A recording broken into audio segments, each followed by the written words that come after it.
베드로전서 1장 1절부터 봉독하도록 하겠습니다. 1절부터 9절까지 말씀. 3절이 아니라 1절부터입니다. 베드로전서 1장 1절부터 9절까지 말씀, 신약성경 377페이지입니다. 제가 봉독하겠습니다. 예수 그리스도의 사도 베드로는 본도, 갈라디아, 갑바도기아, 아시아와 비두니아에 흩어진 나그네 곧 하나님 아버지의 미리 하심을 따라 성령이 거룩하게 하심으로 순종함과 예수 그리스도의 피 뿌림을 얻기 위하여 택하심을 받은 자들에게 편지하노니 은혜와 평강이 너희에게 더욱 많을지어다. 우리 주 예수 그리스도의 아버지 하나님을 찬송하리로다. 그의 많으신 긍휼대로 예수 그리스도를 죽은 자 가운데서 부활하게 하심으로 말미암아 우리를 거듭나게 하사 산 소망이 있게 하시며 썩지 않고 더럽지 않고 쇠하지 아니하는 유업을 있게 하시나니 곧 너희를 위하여 하늘에 간직하신 것이라. 너희는 말세에 나타내기로 예비하신 구원을 얻기 위하여 믿음으로 말미암아 하나님의 능력으로 보호하심을 받았느니라. 그러므로 너희가 이제 여러 가지 시험으로 말미암아 잠깐 근심하게 되지 않을 수 없으나 오히려 크게 기뻐하는도다. 너희 믿음의 확실함은 불로 연단하여도 없어질 금보다 더 귀하여 예수 그리스도께서 나타나실 때에 칭찬과 영광과 존귀를 얻게 할 것이니라. 예수를 너희가 보지 못하였으나 사랑하는도다. 이제도 보지 못하나 믿고 말할 수 없는 영광스러운 즐거움으로 기뻐하니 믿음의 결국 곧 영혼의 구원을 받음이라. 아멘.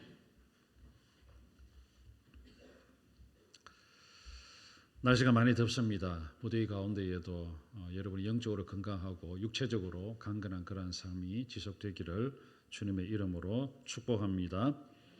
베드로는 오늘 편지를 받는 사람을 뭐라고 하느냐 하면 1절에 한번 보십시오. 예수 그리스도의 사도 베드로는 본도라는 지역, 갈라디아라는 지역, 갑바도기아와 아시아, 비두니아에 흩어진 나그네, 편지를 받는 사람을 흩어진 나그네라고 표현을 합니다. 그러니까 여러 지역에서 흩어져 살고 있는 사람들에게 보내진 편지인데 그 받는 사람들을 나그네라고 표현했어요. 흩어져 살고 있는 나그네. 그래서 오늘 저는 성도의 삶은 나그네의 삶을 살아가는 존재다. 성도는 나그네의 삶을 사는 존재다라는 제목으로 말씀을 드리고자 합니다. 성도는 우리 그리스도인은 나그네의 삶을 사는 사람이에요. 나그네로 살아야 됩니다. 국어사전에 찾아보니까 나그네는 자기 고장을 떠나서 다른 곳에 잠시 머물거나 떠돌아다니는 사람, 이렇게 이제 나그네라고 표현되어 있어요. 어디에 정착해갖고 오랫동안 사는 사람을 나그네라고 하지 않습니다. 그런 사람은 주민이라고 해요. 나그네는 그냥 떠돌아다니는 사람이에요. 잠시 여기 머물고 저기 머물고 이렇게 떠돌아다니는 그런 사람을 나그네다, 그렇게 이야기를 합니다. 나그네는 짐이 단촐해요. 이것저것 주렁주렁 달고 다니는 게 아닙니다. 간단해요. 이제 휴가철입니다. 우리가 우리나라에도 전통적으로 8월 1일, 8월 2일, 8월 3일 이렇게 휴가철이기도 한데 휴가철이 되면 사람들이 이제 휴가를 떠나죠. 국내로 가는 사람들은 자기 차를 가지고 갈 것입니다. 그럼 차에 이제 잔뜩 짐을 싣고 가겠죠. 근데 모든 짐을 다 차에 싣고 가진 않잖아요. 휴가지에 가서 꼭 필요한 물건들, 필요한데도 불구하고 다 못 싣고 간다. 그럼 현지에서 조달하거나 그렇게 하면 되겠지 하고는 필요한 물건들을 차에 싣고 이제 휴가를 떠나기도 합니다.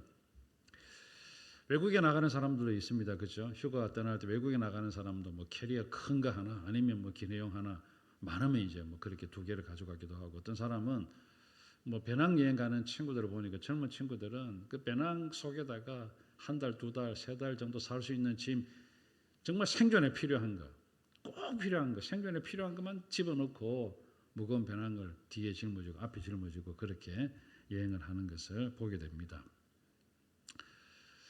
우리 성도들이, 그리스도인들이 이렇게 살아야 됩니다. 사실은 나그네니까. 우리가 이 땅에 천년만년 살 것처럼 그렇게 살아서는 안 되죠. 우리가 언제 이 땅을 떠날지는 모릅니다. 언제 이 땅을 떠날지도 모르고, 어쨌든 하나님께서 불러가시면 다 내버려놓고 가야 되는 존재가 바로 저와 여러분인데, 특별히 이제 그리스도인은 나그네다. 나그네로 살아가야 되는 존재가 우리 그리스도인이다라는 것입니다. 사랑하는 여러분, 그래서 예수 믿는 사람들은 영적인 일에 목숨 걸고 복음을 전하는 일에 필요한 것, 그다음 하나님 나라 확장하는 일에 집중할 수 있도록 그런 것만 있으면 돼요. 다른 건 뭐 많이 뭐 주렁주렁 달고 치렁치렁 달고 모으고 싸고 사고 별로 필요 없는 것 같아요. 나그네로 살아가면 좋겠다 그렇게 생각을 합니다. 그래서 오늘 저는 이 베드로전서 1장 1절부터 9절까지 읽었는데 나그네로서의 사는 삶이 과연 어떤 삶인가? 베드로가 그러면 흩어져서 살고 있는 많은 성도들에게 당신이 나그네인데 나그네로 어떻게 살아야 되는가라는 것을 세 가지로 우리한테 이야기를 해줍니다. 첫 번째는 뭐냐면 2절입니다. 곧 하나님 아버지의 미리 하심을 따라 성령이 거룩하게 하심으로 순종함과 예수 그리스도의 피 뿌림을 얻기 위하여 택하심을 받은 자들에게, 그랬으니까 첫 번째는 택함 받은 나그네로 살아가야 된다라는 겁니다. 택함 받은 나그네로 살자. 한번 따라해 볼까요? 택함 받은 나그네로 살자. 우리가 선택을 받았어요. 택함을 받았어요. 지금 이제 2024년도입니다. 그렇죠? 21세기에 살아가고 있는데 지금 이 지구상에 한 80억 명 이상 살아가고 있어요. 어마어마하죠. 80억 명 중에 저와 여러분 하나님의 자녀로 부름을 받았고 선택을 받았어요. 이 보통 일이 아니잖아요. 80억 중에 우리가 예수 믿는 사람으로 선택을 받았고 이 부산 진구 또 이 부산에도 350만 명 정도 살고 있는데 뭐 이제 점점 줄어간다고 이야기를 합니다만 그래도 한 350만 명 돼요. 이 부산 진구도 한 40만 명까지는 안 되고요. 한 38만 명, 9만 명, 해운대가 한 43만 명 정도 된다고 이야기를 합니다.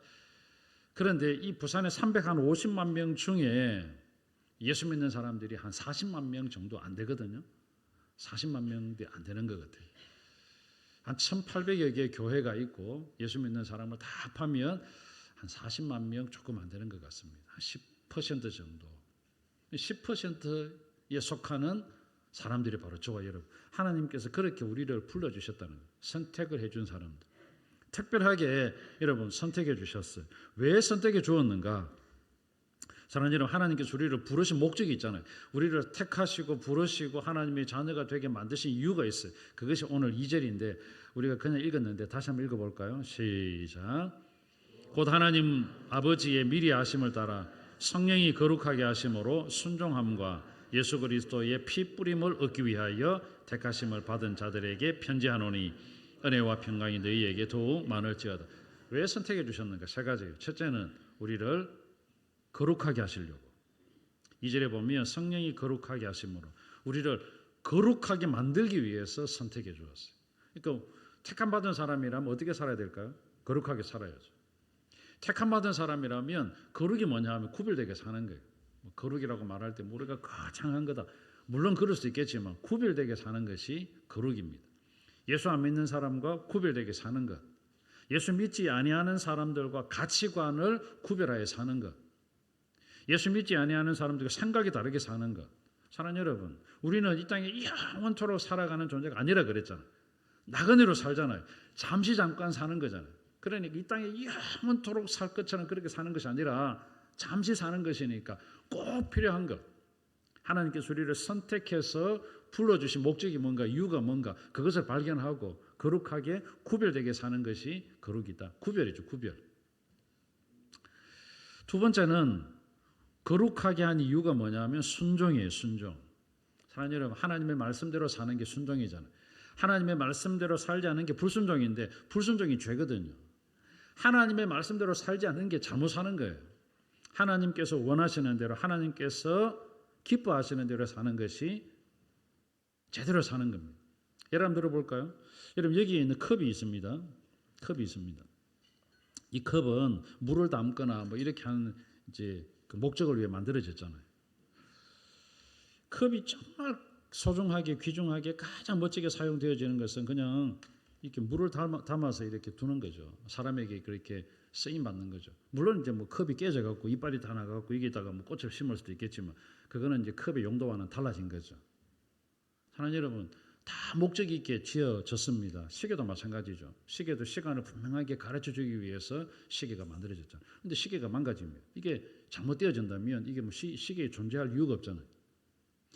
사람도 마찬가지입니다. 하나님께서 우리를 만드셨을 때에 하나님께서 이렇게 사는 것이 가장 멋진 삶이다라고 성경에 기록해 놓았어요. 그렇게 살도록 만들었어요. 그런데 하나님의 뜻대로 안 살아요. 이게 불순종이죠. 이게 죄죠. 이게 잘못 사는 거예요. 창조 목적에 맞게 살지 않는 것이 하나님 앞에 잘못 사는 겁니다. 오늘 여기 성경은 거룩하게 하고 구별되게 살고 구별되게 사는 사람은 하나님의 말씀대로 순종하여 살아가겠죠. 그렇게 우리가 살아갈 수 있도록 거룩하게 살도록 순종하며 살도록 하나님께서 어떻게 하셨는가? 예수 그리스도의 피 뿌림을 얻기 위하여 예수 그리스도께서 나를 대신해서 십자가 죽어주셨다는 거예요. 내가 그렇게 잘못 살았던 불순종의 죄를 대신해서 십자가에 못 박혀 죽어주심으로 다시금 우리가 순종하여 살 수 있도록 거룩하게 살 수 있도록 하나님께서 만들어 주셨어요. 그것이 바로 선택함을 받은 사람들의 존재 이유. 우리는 구별되게 살아야 되죠. 다르게 살아야 되죠. 예수 안 믿는 사람들과는 구별되게 살아야 합니다. 우리가 다 먹고 마시고 똑같이 살아요. 그랬잖아요. 학교 가고 직장 생활하고 아이를 키우고 그렇게 하면서도 우리가 구별된 생각, 구별된 말, 예수 안 믿는 사람들과는 다른 가치관을 가지고 살잖아요. 우리가 돈 버는 목적이 다르잖아요. 우리가 잘 먹고 잘 사는 게 돈 버는 목적이 아니잖아요. 모든 사람들이 다 잘 먹고 잘 사는 것을 위해 살지만 우리는 그렇게 사는 것도 물론 있겠지만 하나님께서 이 땅에 우리에게 주신 삶의 이유, 왜 우리에게 이런 공부하게 하셨나요? 우리 중고등부 친구들 왜 공부하나요? 좋은 대학 가기 위해서. 그럼 좋은 대학 가서 뭐 하게요? 하나님은 뭔가 이유가 있어야 되잖아요. 좋은 대학 가고 뭐 좋은 사람 만나고 결혼하고 가정을 이루고 아이 낳고 또 뭐 아이를 키우고 이게 우리의 존재 목적이 아닙니다. 살아야 되는 이유가 있잖아요. 왜 우리가 공부해야 되며 왜 우리가 일을 해야 되며 왜 우리가 직장 생활을 해야 되며 왜 우리가 아이를 양육해야 되며 하나님의 말씀대로 살 수 있도록 하나님의 창조 원리에 따라 살 수 있도록 그렇게 만들어내고 그렇게 살아가는 것이 우리의 존재 이유입니다. 이 땅에 살아가는 가운데 예수 믿는 사람들과 구별되게 살고 구별된 말을 하고 구별된 행동을 하고 구별된 생각을 하고 구별된 가치관을 가지고 그렇게 살아가는 것이 바로 저와 여러분의 존재 이유예요. 그것이 바로 택함 받았다라는 겁니다. 사랑하는 여러분, 이번 한 주간 동안 살아가는 가운데 나는 하나님께 택한 자녀다. 나는 하나님께 택하여 불러주신 자녀다. 언젠가는 이 땅을 떠날 사람인데 나는 하늘나라 시민권을 가지고 이 땅에 잠시 와서 살아가는 사람이다. 이 땅에 잠시 와서 살아가는 사람은 이 땅에 영원히 살 것처럼 사는 것이 아닙니다. 그렇잖아요. 하나님께서 나를 불러주신 목적 뭐죠? 다른 사람을 구원하는 일, 하나님의 나라를 확장하는 일, 복음을 전하는 일. 그것이 바로 우리의 존재 이유고 존재 목적이에요. 사랑하는 여러분, 그렇게 살아야 되는 존재가 바로 저와 여러분이에요. 그렇게 해서 베드로는 흩어져서 살고 있는 그리스도인들에게 흩어져서 많이 이렇게 본도, 갈라디아, 갑바도기아, 아시아, 비두니에 흩어져 있는 그리스도인들에게 당신들은 하나님께서 선택하신 하나님의 사람들입니다. 그렇게 구별되게 살아야 되는 존재입니다. 거룩하게 살아야 되는 사람들입니다. 하나님의 말씀에 순종하여 살아야 되는 사람들입니다. 하나님께서 당신들을 거룩하게 만들었습니다. 그렇게 편지를 보냈다는 거죠. 이번 한 주간 동안 그렇게 구별되게 살고 하나님의 택함 받은 존재로 살아내는 여러분이 되시기를 바랍니다. 두 번째 이유는 뭐냐면 3절입니다. 한번 읽어볼까요? 시작. 우리 주 예수 그리스도의 아버지 하나님을 찬송하리로다. 그의 많으신 긍휼대로 예수 그리스도를 죽은 자 가운데서 부활하게 하심으로 말미암아 우리를 거듭나게 하사 산 소망이 있게 하시며 4절 썩지 않고 더럽지 않고 쇠하지 아니하는 유업을 있게 하시나니 곧 너희를 위하여 하늘에 간직하신 것이라. 두 번째 우리가 어떻게 살아야 되는가? 나그네로 살아야 되는데 어떻게 살아야 되는가? 찬송하는 나그네로 살아야 되는 거예요. 찬송하는 나그네. 그래서 3절에 보면 우리 주 예수 그리스도의 아버지 하나님을 뭐하라? 찬송하리로. 찬송하는 나그네. 우리가 찬송해야 되는 이유가 뭔가요? 찬송하는 이유는 오늘 성경에 보면 세 가지입니다. 첫째는 우리에게 산 소망을 주셨기 때문에 그렇습니다. 우리가 나중에 부활한다는 거죠.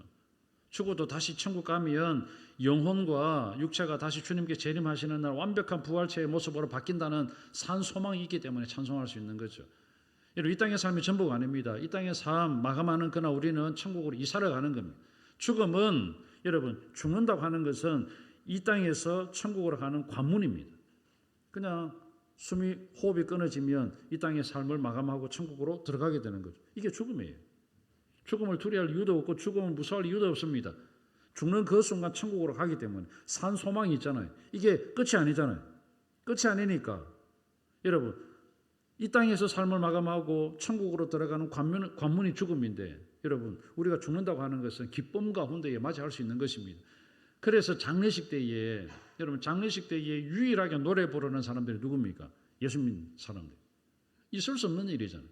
어떻게 여러분 장례식 때 슬픈데 노래를 부를까요? 있을 수 없는 일이에요. 그런데도 불구하고 찬송하는 이유는 뭐냐면 죽음이 끝이 아니다는 거죠. 산소망이 있습니다.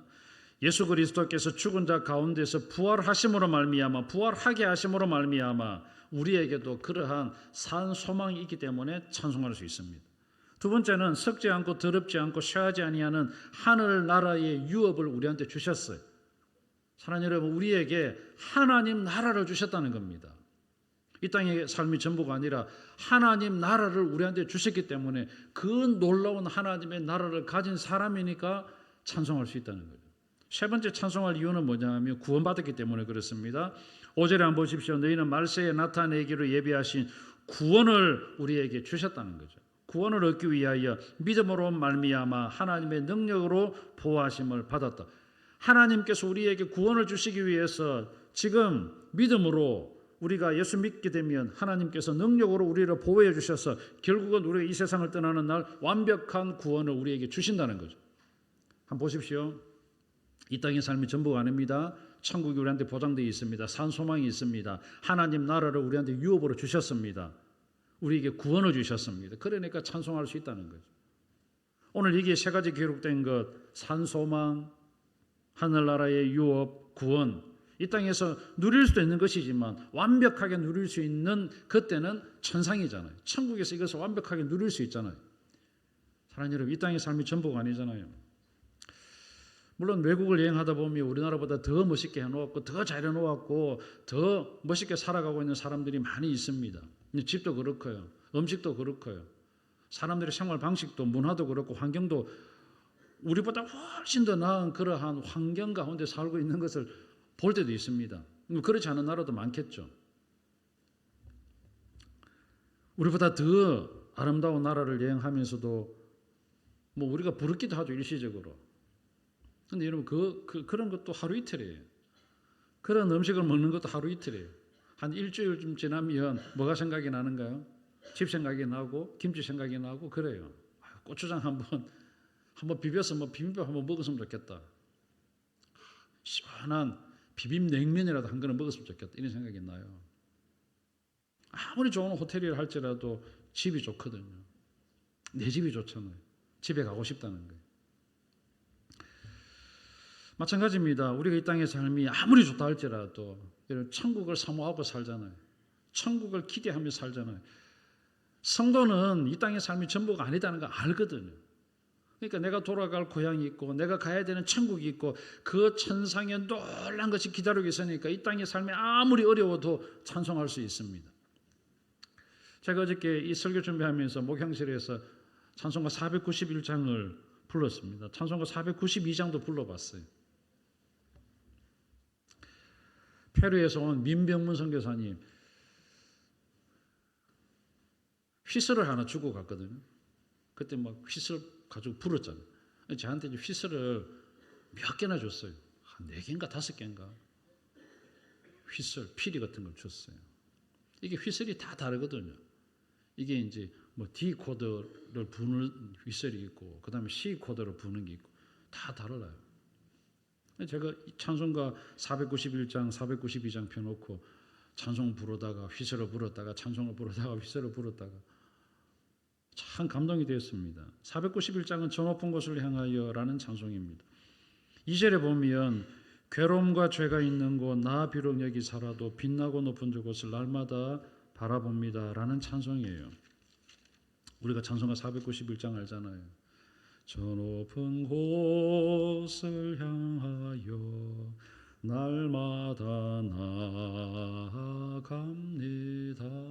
2절에 보면 괴로움과 죄가 있는 곳 나 비록 여기 살아도 빛나고 높은 저곳을 날마다 바라봅니다.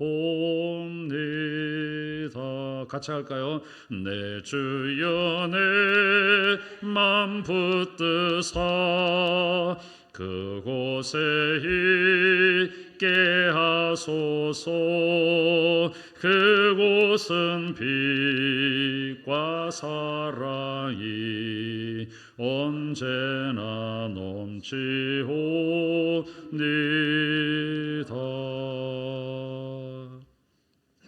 492장도 마찬가지예요. 잠시 세상에 내가 살면서 항상 찬송 부르다가 잠시 세상에 내가 살면서 항상 찬송 부르다가 날이 저물어 오라 하시면 영광 중에 내가 하나님께 나아가겠습니다. 열린 천국문 내가 들어가 세상 짐을 내려놓고 빛난 면류관 받아서고서 주와 함께 길이 살리. 우리가 사는 이 세상 눈물이 마르지 않습니다. 한숨이 끊어지지 않습니다. 염려와 괴로움이 있습니다. 탄식과 고통이 있습니다. 그럼에도 불구하고 성도들은 잠시 세상에 내가 살면서 항상 찬송 부르다가 어디서나 찬송할 수 있고 어떤 형편이든지 찬송할 수 있는 존재가 그리스도인입니다. 아무리 슬퍼도 찬송할 수 있고요. 아무리 괴로워도 찬송할 수 있고요. 죽음 앞에서도 찬송할 수 있는 존재가 바로 우리 그리스도인입니다.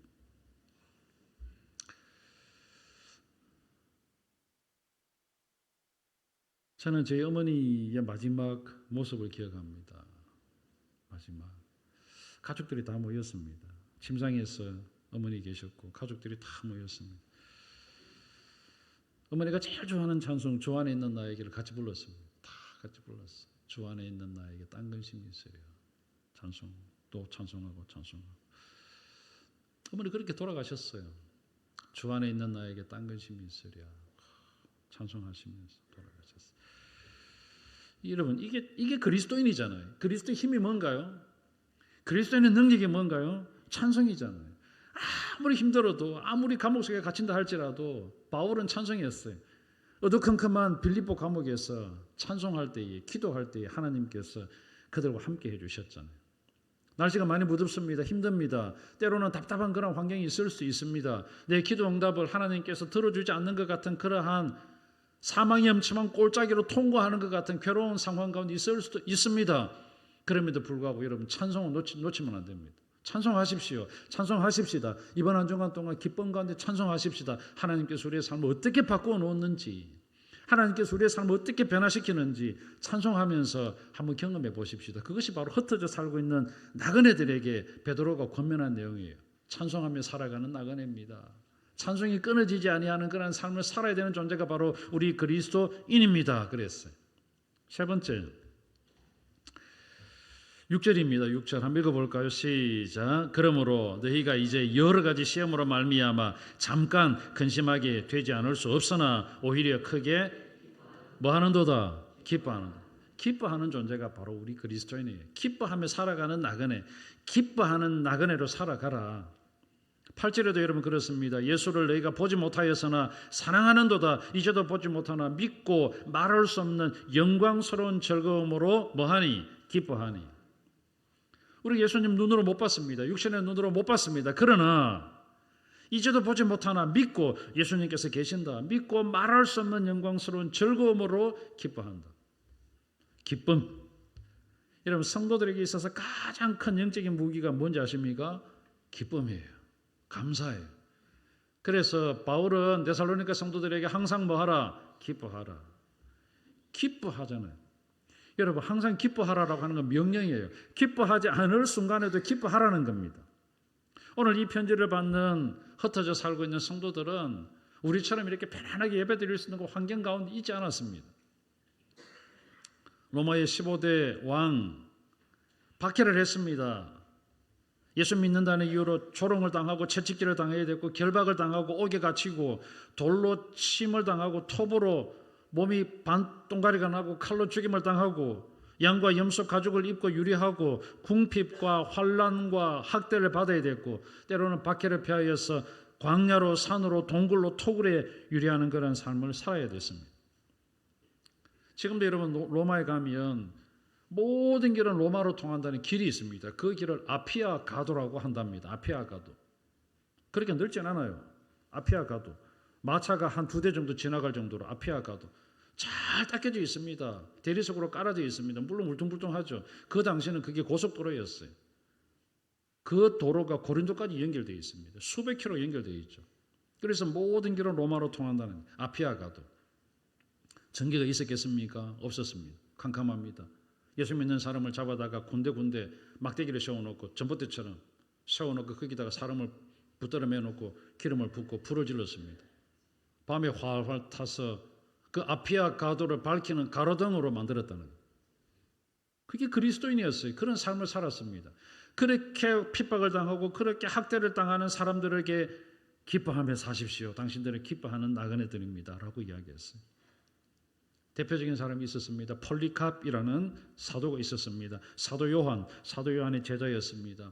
요한계시록 2장에 기록되어진 서머나 교회의 교부였습니다. 초대 감독이었어요. 지금의 목사죠. 그 교회를 담임하고 있었습니다. 86년 동안 이 폴리갑이 서머나 교회를 잘 섬겼습니다. 그런데 폴리갑이 잡혔습니다. 사람들이 폴리갑을 채찍질합니다. 로마의 황제 시저, 황제가 나의 주인이라고 이야기를 해라. 그리고 황제에게 황제를 숭배를 해라. 그러면 당신 목숨을 살려주겠다. 회유를 했습니다. 그럴 때 폴리갑이 뭐라고 했느냐 하면 86년 동안 하나님께서 나를 한 번도 모른다 하지 아니하고 한 번도 외면하지 않았는데 어떻게 내가 나를 구원해 주신 나의 왕 되신 하나님을 부인할 수 있겠느냐. 잡혔습니다. 사람들이 가득 모인 광장에서 장작더미를 쌓아놓고 그 위에 집더미를 올려놓고 그 위에 막대기를 올려놓고 거기에 폴리갑을 세워놓고 산채로 불을 질렀어요. 폴리갑이 그렇게 순교를 당하는 가운데에도 기도했습니다. 기쁨 가운데 그 얼굴이 천사처럼 얼굴이 빛났잖아요. 스테반도 마찬가지고요. 여러분 서양의 순교자뿐이겠습니까? 우리나라에도 복음을 위해 살다가 아름다운 사람들의 이야기가 있습니다. 제가 오늘 주보 칼럼에 썼습니다. 책 한 권을 소개합니다라고 제가 썼어요. 한국 기독교 문화 유산 답사기. 한국 기독교 문화 유산 답사기. 여러분 꼭 한번 읽어보십시오. 제가 읽고 제가 그 책을 앞에 두든지 어떻게 하겠습니다. 그럼 여러분 한번 가서 한번 읽어보십시오. 아니면 여러분 개인적으로 구입하셔서 한번 읽어보십시오. 구입하는 게 좋은 것 같아요. 그거 읽고 책 하나 사서 읽어보고 그 다음에 거기에 기록되어진 거기에 등재되어진 하여튼 장소를 한번 찾아가면서 한번 가보는 것도 좋을 것 같아요. 수도권과 강원권, 충청권, 영남권, 호남권 그리고 제주도 이르기까지 5개 지역에 있는 우리나라 선교 역사를 쫙 살펴볼 수 있는 그 이야기. 자, 오늘 여기 기록은 안 했지만 한 사람의 이야기를 하고 설교를 마칠까 합니다.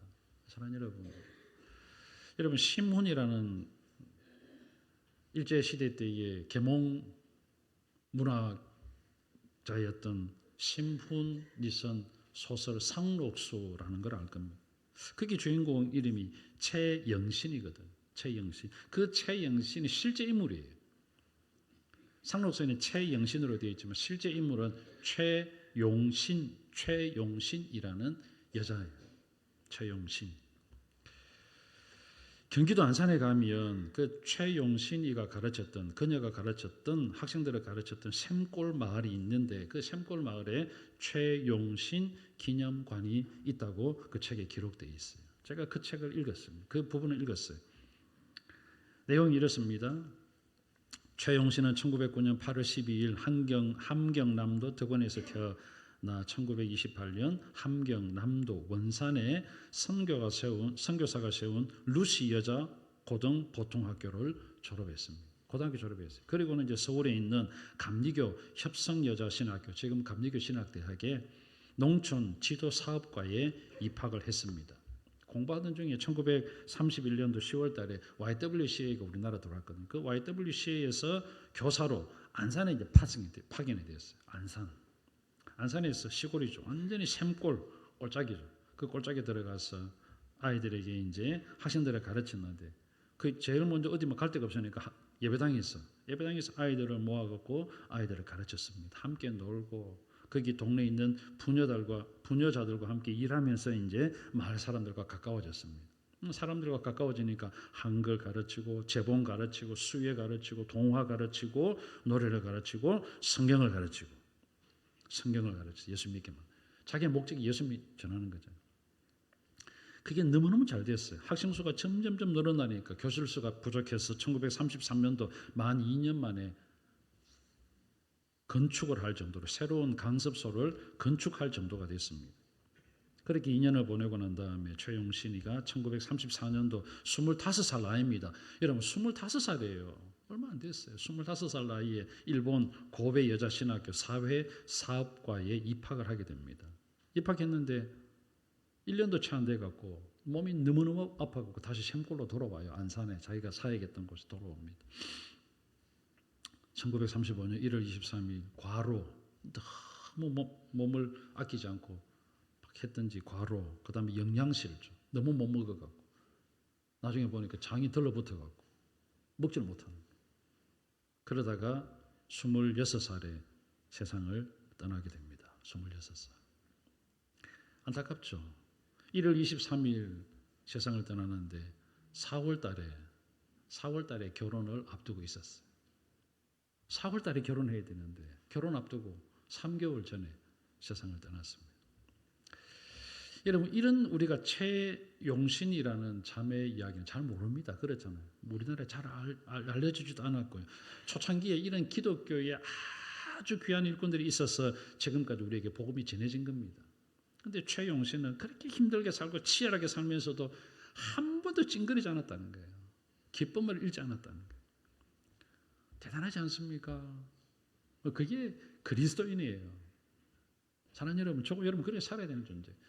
이제 말씀을 정리하고자 합니다. 우리는 흩어져 살고 있는 나그네입니다. 이 땅에 살아가는 가운데 나그네로 살아야 돼요. 어떻게 살아야 됩니까? 택함받은 나그네로 살아가야 됩니다. 찬송하는 나그네로 살아가고 기쁨 가운데 살아가는 나그네로 살아야 됩니다. 세상이 좀 살기 어렵다. 그래도 예수 믿는 사람 때문에 살만한다 할 정도로 그래 살아내야 되는 존재가 바로 저와 여러분이라는 거예요. 한 주간 동안 그렇게 한번 살아가 보십시다.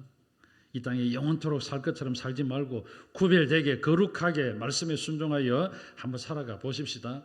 항상 기뻐하며 살고요. 어려움이 있어도 찬송하며 살고요. 복음 위에 살다가 힘든 일을 만나도 주님 앞에 감사하며 살고 믿음을 지켜가며 살아가 보십시다. 이 땅의 삶이 잠시 잠깐입니다.